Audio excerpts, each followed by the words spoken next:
Hey, everybody. Welcome to episode 29 of Are We There Yet?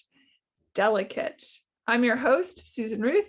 And I'm your host, Mara Edelman, and we are two humans who are going to have the real conversations and raise all those questions that we all have about where is there when it comes to dating, relationships, and sex. Whoop, whoop. Woo, woo, woo.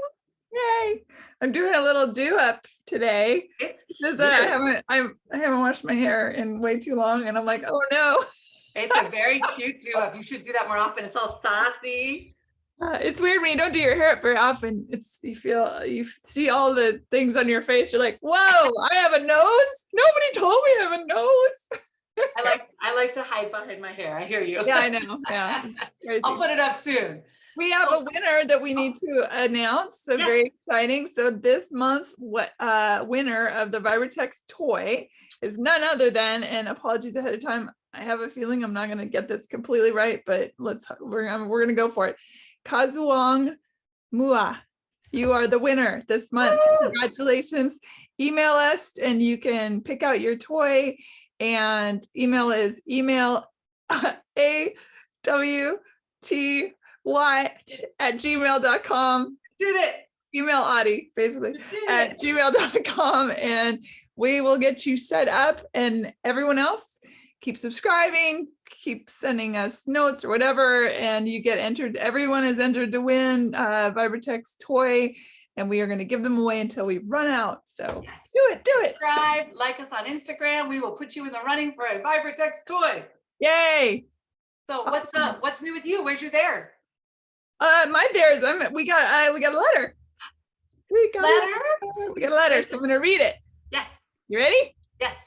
I'm loving your Are We There Yet show. With each episode, I find myself becoming more excited, bewildered, elated, and confused about dating and relationships. I also feel much more empowered too. That's awesome. I've included a link to an article that I found after listening to the dating app episode. When is a date actually a hangout and vice versa? So many possibilities based on how we are able to connect and disconnect in these modern times. Of the two, one person could be participating in a date while the other could be enjoying a hangout. Oh, it's like a disc. Yeah, I get that. There is certainly more to this conversation, but you get the gist. Personally, I know I'm in trouble when I feel like Stan from South Park. At that point, proceed with caution and do not bring a ring on the first date, hangout, meetup, get together, arg. Sincerely, Curious from Studio City. That's great. Thank you for writing, Curious from Studio City. We really appreciate it. And yeah, I mean, I think that there are sometimes some disconnects between people, like they don't read the signals right, or you think it's a date and they don't think it's a date, or, whatever it is. Yeah. I think great letter. Really great letter. Thank you for sending that in. Anybody who wants to send us anything, we'll be happy to read it on the air. Email us again, email awty@gmail.com, and we'll bring it up because it fits really good into our topic today. So today we're talking delicate. We're talking about dating and fear. And I think it does come up a lot. My personal there feeds right into what he was saying is I'm confused also at times. We're all just moving through this dating landscape. There was a person that I think we've talked a bunch on here that I've dated on and off, and then he ghosted and wasn't very nice. And now he's back around and being much more authentic and less of a jerk bag, honestly. And it's hard to know if you can trust that, or if that's its own form of gaslighting or whatever, or exactly. They're just needing something. So you're filling that place. There's 100%. So I'm taking it slow. Well, I'm not. So taking it to the point of, I am going to try and trust you and see what you have to offer me. And in the meantime, like that song, I can buy myself flowers. I'm doing all of that. And what I realized is this is when you're supposed to do that. We talked about it once on another thing, mantourage dating, where you kind of have a little bit of a harem. It doesn't mean I'm going to sleep with everybody because I don't like sleeping with him. But I am definitely going to meet a lot of people and get out there. And summer is here. Spicy. I'm not going to trust one person to give me my needs. And when they meet my needs, then I will be empowered to maybe give them a chance for more. So that was after doing a whole spiral on the anxious attachment sphere. And he's very avoidant. And then we both agreed that we will try to help each other figure out how to be more secure, which is hilarious. He read some articles and did. I was like, okay, you do that, I do this. And the goal is, even if we don't end up together, we will be more secure in the long run. I mean, amen to that. And hopefully good friends. Oh, and I don't want to forget, a couple weeks back, episodes back, I said about the shampoo that I use. That's the bottle free. It's just bars of shampoo and bars of conditioner, which is great, better for the environment. The company is called Earthling and Company. They don't give us money to say it, but I wanted to get their name right. So Earthling. Good correction. And I still need to try it because I'm trying to get rid of the bottles and the plastics and the bottles and the plastics. Yeah. All right, well, let's get in. Let's get into it. So essentially, there is so many reasons to have fear. Fear, and more fear. I had a client a couple years ago in his like late 20s who was still a virgin because he grew up religious and then had some health stuff. And then how do you in your mid 20s all of a sudden like decide, okay, now's the time? It makes it really hard. And then that would turn into fear of asking people out and fear of rejection. And then it would turn into fear of, if I go to have sex, am I big enough? Do I know what I'm doing? There's a lot of pressure. Am I going to last long enough? And so there's so many reasons to have fear. Fear of starting to date. Once you get there, okay, now it's fear of each new stage. Are you monogamous? Are you going to move in together? Are you going to get married? And people start to kind of lose their crap. So going back to the attachment styles, I thought this one was really funny. If you're secure, the acronym for fear is faith, everything, and relax.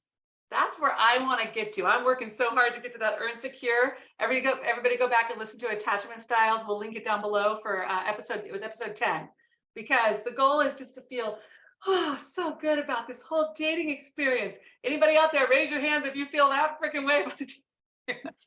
Well, I think for a lot of people, it's vulnerability. That's that thing of like, oh, can I leap in? Especially if you've had your heart broken before or any of that. Can I get into this again?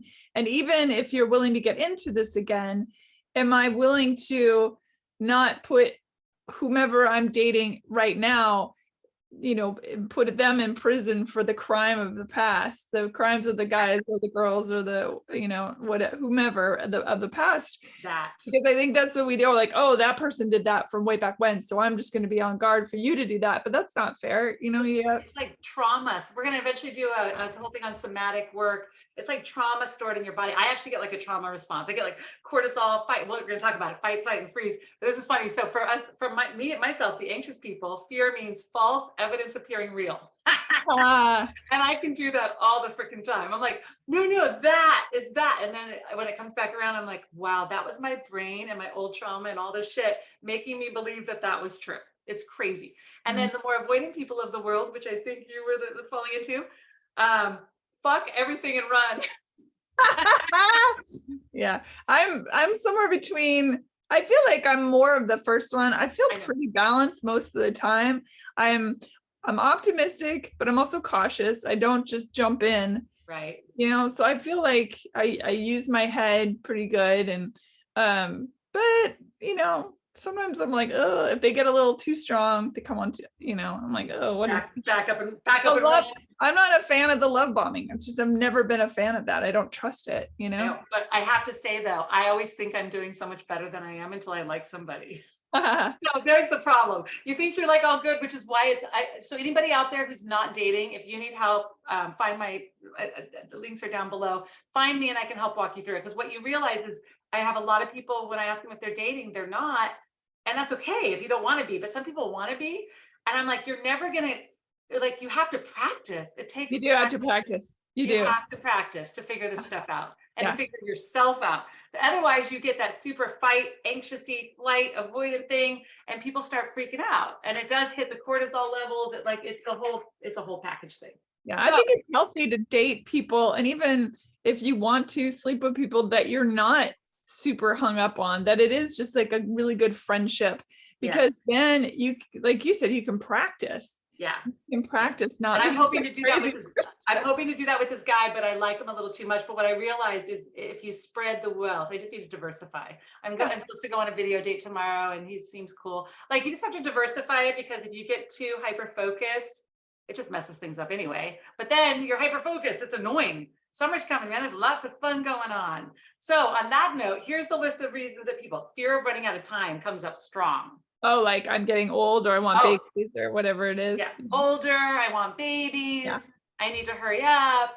I need to keep moving towards my family's giving me a hard time. There's all sorts of stuff. that one, especially in certain cultures. It's like, you're supposed to already have done this. And even in employment, there are statistically, it shows that like men who are married move up faster in the ranks Really? than women who are married, because women who are in business could get pregnant and that'll screw everything up. So there's all these interesting statistics about where, if you're single or not single, where that falls. And there's so much pressure. There's so much pressure. That always happened to me at the clinic because I didn't have children. So when they would ask me to do something, I didn't have a great reason. Everybody else is like, gotta go pick up my kids. Yeah. That's what that's what you're like, oh, my dog is my child. Oh, no, I would use the dogs a lot. I'm like, yeah, I got other things I got to take care of, but it's just so funny. Yeah, there's that whole thing. And then comes the fear of paradox of choice, which is huge with the swipe culture. Like, you meet somebody. Oh, like, FOMO, total FOMO. Yeah. So that's huge. Whenever I'm flying, I'm always so fascinated by the people around me that are, it's less and less these days, but it used to be everywhere you looked, you were just swiping like maniacs. Yeah, is there less, do you think, because the world opened back up and people are doing it for reals? I think weirdly that apps might be losing a little bit of favor, maybe, I don't know. Well, it's because this paradox of choice thing, when everybody's just swiping but not really connecting, then everybody gets burnt out on the apps, because if you don't ever actually go on a date with somebody you like, why would you keep doing it? Mm-hmm. So it's because everybody's too scattered. So people might be giving up. You're right. Yeah. Don't give up though. For me, it's an adjunct to real life. You go out, you meet people, you get online, you meet people. I don't give up on anything, but I do definitely have time frames where I'm more centered on me than anybody else. Oh yeah. Self-love first, then on to the rest of it, right? Yeah. So then there's fear of rejection, of course. Am I normal? Why don't people want me? Why am I, I feel like it's harder on men. There's still that stereotype that they have to do the asking out. And I've talked to a lot of men who are like, the fear of rejection is huge. Going back to that client I had, he was like, it's just hard. He's like, you get all excited and you ask somebody out and then you can't. Going back to that email that our writer put in, he was like, my client was like, and then you don't know, like, is it because they want to be friends? Is it because they want to be more? So I actually coached him. I'm like, say, I want to have a date. Would you like to have a date? I wonder if this is a guy or a girl. We should. I feel like it's a guy. Or I could be wrong. You think it's a guy? Yeah, I could be wrong. That's just what my brain said. Yeah.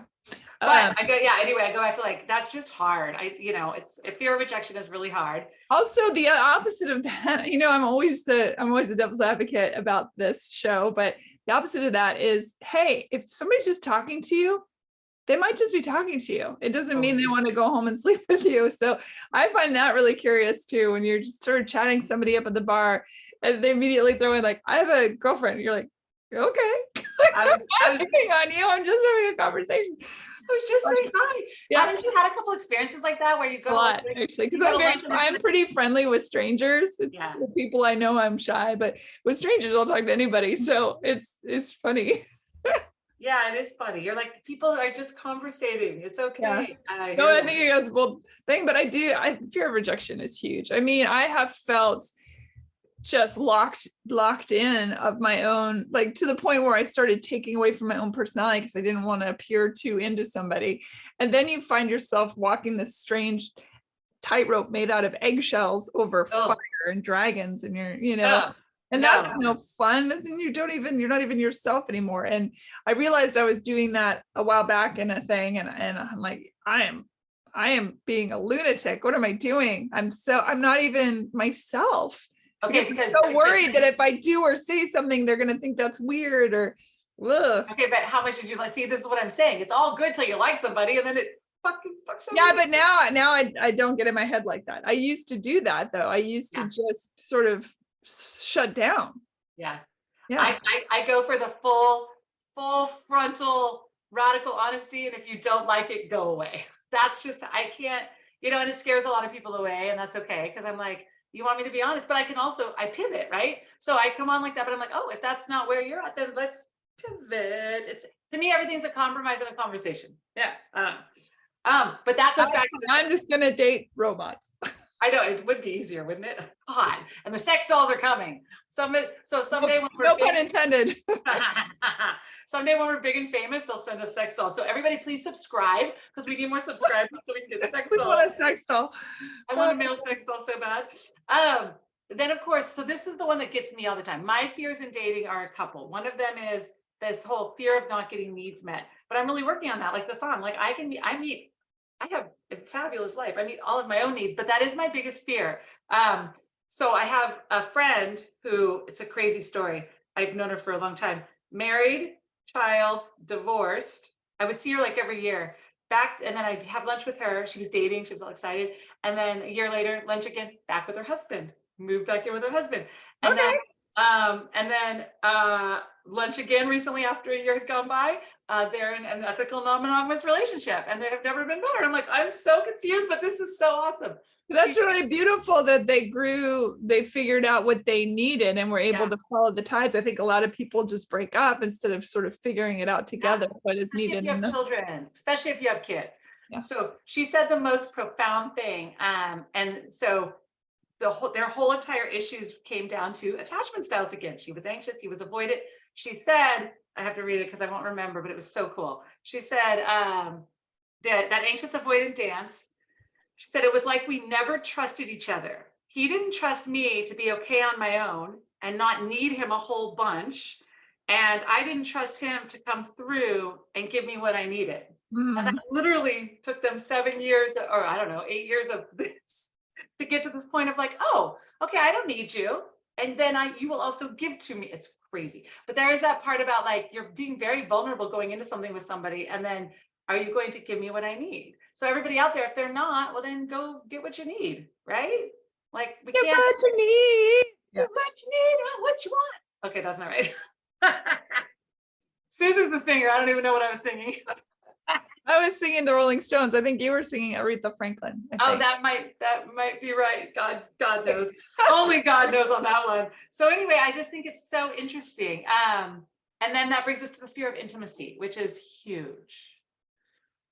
It's hard to like be like so there and hope that they're going to support you. And that's that whole vulnerable part, right? Where you're like, am I going to have this courage? So there was this cool quote: courage is not the absence of fear, but knowing that action is more important. So if you're really wanting to be with somebody, you need to go, well, this is going to suck. I could get my heart blown to bits, but I still am going to do it. Ugh. Yeah, to be brave is not to be, my dad used to say that being brave isn't about, not being afraid. Being brave is about being afraid and doing it anyway. That's brave. That is such a good quote. Go Papa. I'm sure he wasn't the first to say that, but it's wise words. It is, yeah. Whether it was him or somebody else first, that is. I love to think it was him, but I doubt it was him to say it first. Well, and then your Papa seems super cool. But now, so it all goes back to, have you watched Brene Brown's? I mean, I know all of her stuff. She's like, we don't need the tigers in the backseat anymore. It's okay to send the tigers home. Nobody's going to eat you, and all that kind of stuff. It feels like you're going to get eaten sometimes, but it goes back to that vulnerable thing. So, sorry, I had to go to the dirty. I went to the dirty place. And then I totally missed it because I was looking down at a piece of paper. Okay. When I watch the replay, I'll see what you did.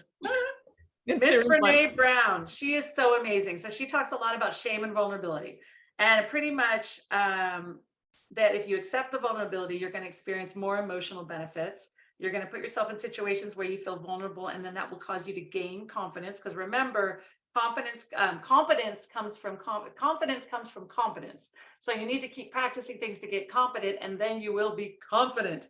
And so pretty much you have to be vulnerable. So start practicing with friends and family instead of letting people walk all over you. Say, hey, that really hurt my feelings, or that didn't feel so good, because otherwise you're not being vulnerable. And how are you going to do that when you're faced with like somebody that you're having sex with or like a lot?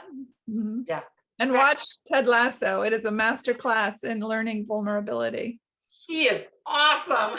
That show is truly a master class in vulnerability. It really, really is. And listening. Yeah.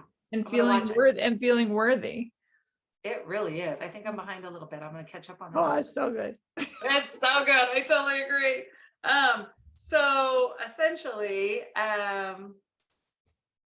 the reason we close ourselves off is because as small children, you start out like, oh, happy go lucky, the world is beautiful. It's like when you have animals, you know how you have a little animal and they're not scared of anything, and then as they grow up they're like scared of things. It's because you start out just like thinking that the world's this fabulous beautiful place. But yeah, it depends on your caregiving too. Some people are raised in an environment where they come out of the door with PTSD because their environment is like a war zone, or that they learn that abuse is love, or there's so many variables. It's amazing that the species has continued on. I say this all the time. I know I'm a broken record, but I'm constantly amazed that we have survived as a species this long.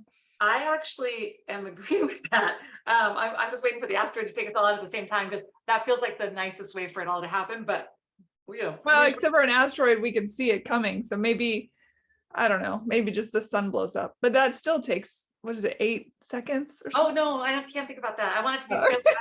Sorry. So fast that you don't even have to think about it.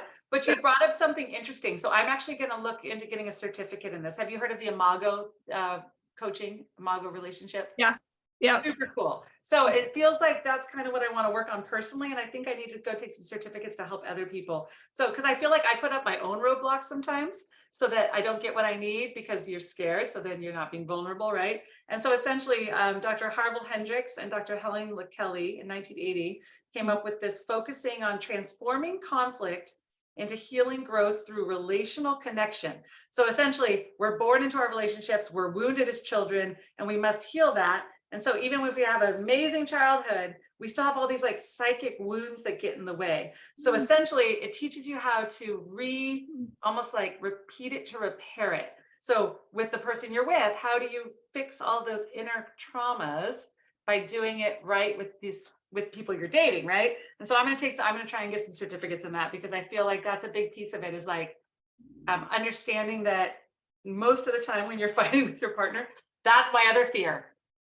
I do not want to fight about loading the fucking dishwasher. Why does that always become? Because it's way easier to fight about the dishwasher than the real thing that you're upset about.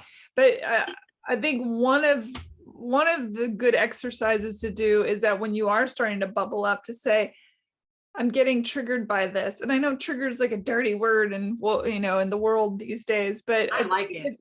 It's important to say, like, this is bringing up stuff. You don't have to use triggered if that word is a trigger, but you can say, oh, this brings up stuff from my childhood or from my last relationship. And I know it's probably nothing to do with what's happening right now, but it's like my body is responding as if it is. And so I need a second, or I need to just talk through it. Yeah. But defensive is the death knell, I think, when people get defensive, and the eye roll and defensiveness, because you cannot, what will you ever get accomplished with that stuff? But the eye roll and defensiveness that's vulnerability, right? They're like, oh shit, put on the armor. You're right. They're vulnerable. So then they go into the whole, remember, it's the 4 horsemen. So and it feels like attacking, but it's vulnerability. So if we can start looking at each other like that, like, oh, your voice just raised 12 octaves, or, oh, you just eye rolled at me. You're not really doing it at me. It's because you yourself you're like, oh shit, here's the tiger. The tiger's going to eat me. Tiger's going to eat me. Totally. I 100% agree with that. It's interesting. Yeah. And so, but first you have to recognize it in your own body, because if you don't understand yourself and your triggers, I like the word, I don't know, it's a trigger. It's like poke the buttons. And even if people don't know they're doing, now my twin sister and I, we do it to each other we don't do it on purpose, but when it's a sister. It's hard, a family. Poke. But when it's somebody you don't know, they don't even know what they're poking, right? So you have to let them know, hey, that is a poke. Please, let's work that out. So on that note, some tips to work through that. So there's poking, there's eating. What is happening? Okay, now you're making me all feel like I'm very excited about the video. We'll see. Poking and eating doesn't sound so bad. But if you want to make sure that you're kind of checking in also, is this the kind of right person to be dating? Don't forget, I love my 4 C's: chemistry, connection,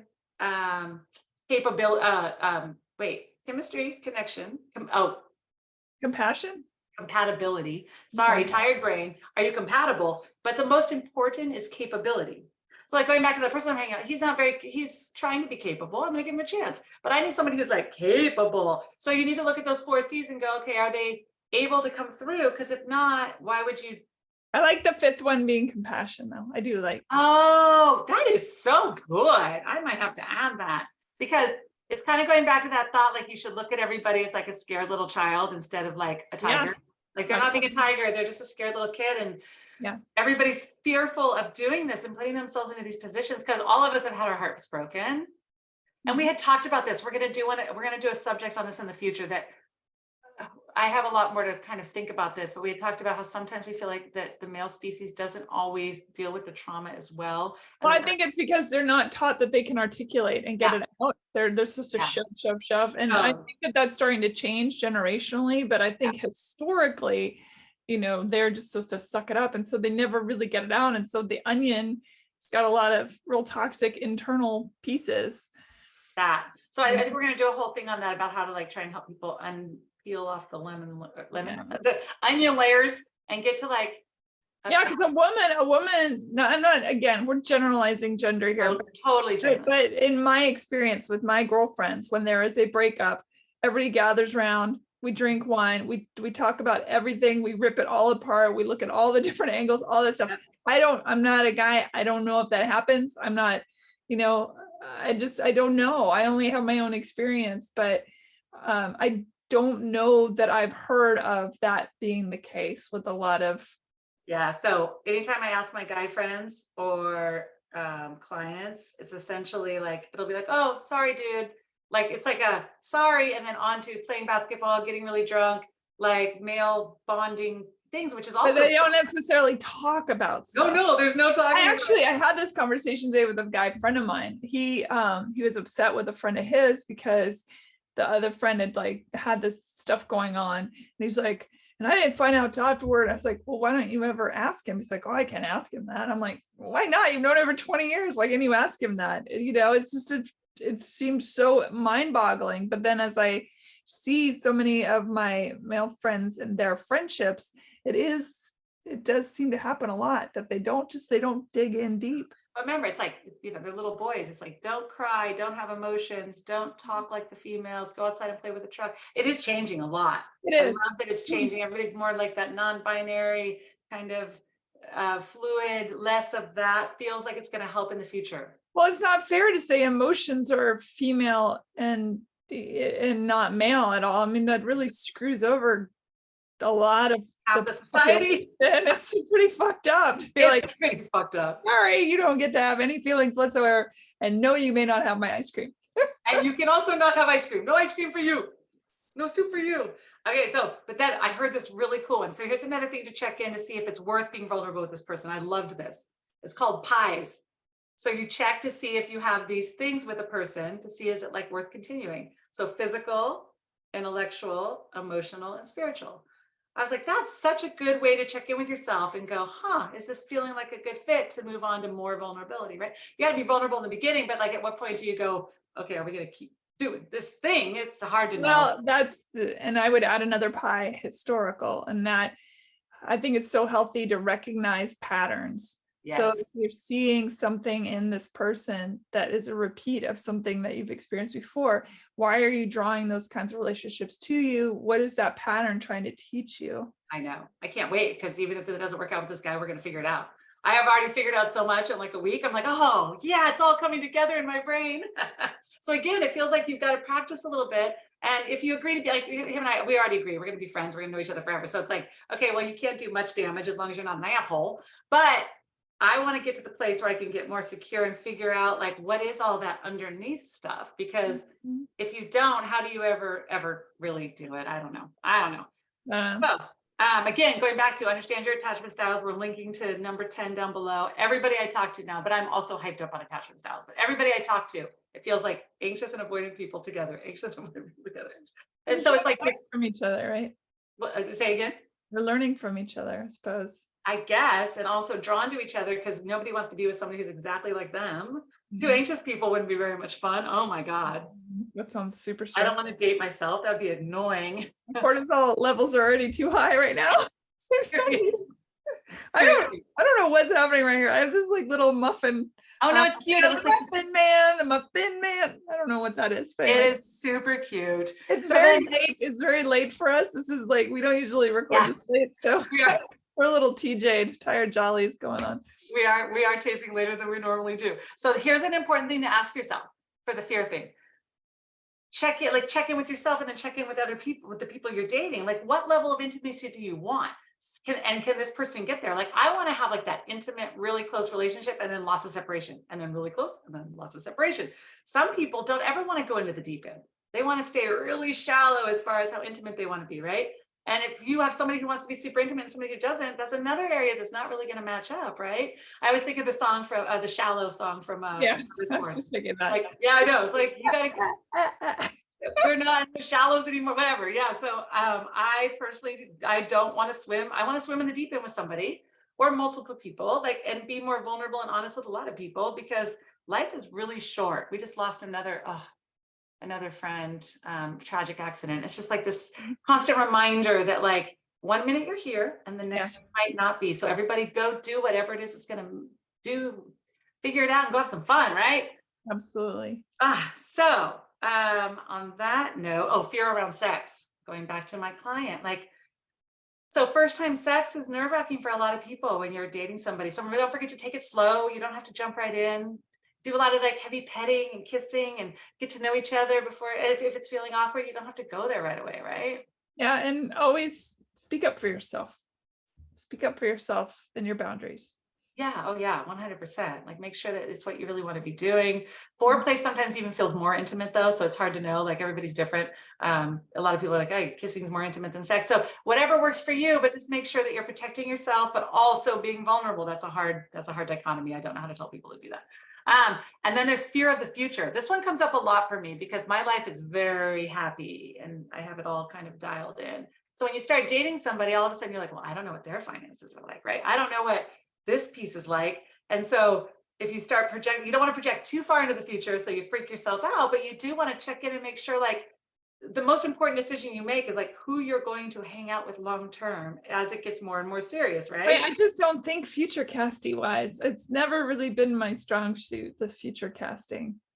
Well, that's because you have a lot of pieces going on all the time, which are fabulous. And I think then you're really focused on those pieces. I think it's because I have so many people that have died around me. So, and I've died twice. And so I think I'm just like, all I've got is literally this second. Yeah. And even that's now gone. So, I think that keeps me from worrying too much about future casting. Yeah. But I don't think it hurts to do like 2% of that. Like, okay, what could this look like in 5 years, 10 years? Like, is this the person for me? Oh God, that's so far away. I know, but when you're dating somebody, like, again, so like, for instance, if you're dating somebody and they have a child, like, okay, is this something that I can take on? What is that going to look like? You have for me, I'm like, if I'm going to be with someone, I have to think I'm going to be with this person. And I give myself over to that. But I don't really worry about, 10 years from now or 5 years from now, because nothing, I always said nothing is guaranteed. But I feel like we all kind of do that. Like, you jump in thinking like, oh, is this going to be the person? I guess we're going to find out, because truth be told, you may marry the person and they could fucking totally blow up your world, right? Within minutes. So it's kind of all a crapshoot. I'm just saying, for me, I'm just like, meh. No, you're 100% correct. I mean, I look at, like, so my dad was married 3 times and he was married, his second wife was married to my father and then got divorced and then got married. And then 10 years later, her husband died of cancer. And then she got married again at like 55. And then in a period of time, 5 or 10 years, he passed away from heart failure. And now she's a fabulous single 83-year-old running around playing with all her friends. And, but she didn't expect, you don't know what you're going to get. No. So whether you're married and they cheat or you love somebody and they die, like, we just have to, it is about being happy in the moment and trying to figure out what that thing is for you. Right. But in the beginning, remember, it's all those hormones. So that's a crapshoot too. You don't even know dopamine and oxytocin. And so have you heard of the word limerence? I like this word. Cool word. It is a cool word. So limerence, I do it a lot.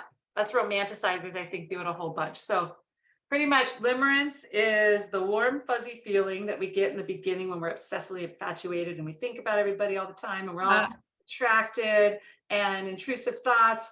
But the reason it does that is because you get a bunch of chemicals and dopamine and your heart flutters. And that's just to make sure that you end up with somebody. Because if we didn't ever feel that, we'd be like, why would I like you? Because you're just I think that's normal, right? You like see something and think, oh, this is such a cool notepad. I wish so-and-so saw it, stuff like that. Yeah, like when you're thinking about them, you want to share stuff and all of that. But for me, I think it plays a lot into that. Remember, we talked about the romanticizers and the maximizers and the hesitizers. We did that. We talked about it on one of the podcasts.